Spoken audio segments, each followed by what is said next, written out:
Gjatë ditës së djeshme, policia është njoftuar se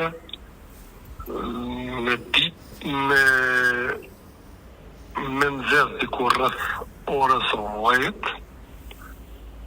disa nxënës të shkollës së mesme të Olt 7 shtatori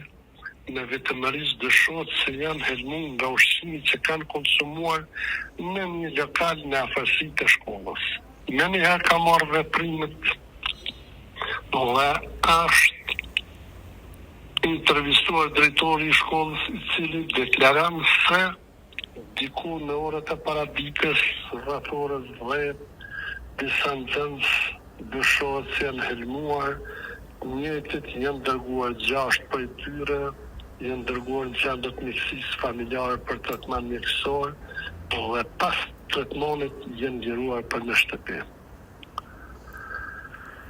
Lidhur me rastin është njoftuar prokurori i shtetit, i cili ka udhëzuar hetuesit që të vazhdojnë me hetimin e rastit, mirë do të thotë ende nuk është cilësuar vepra si helmim.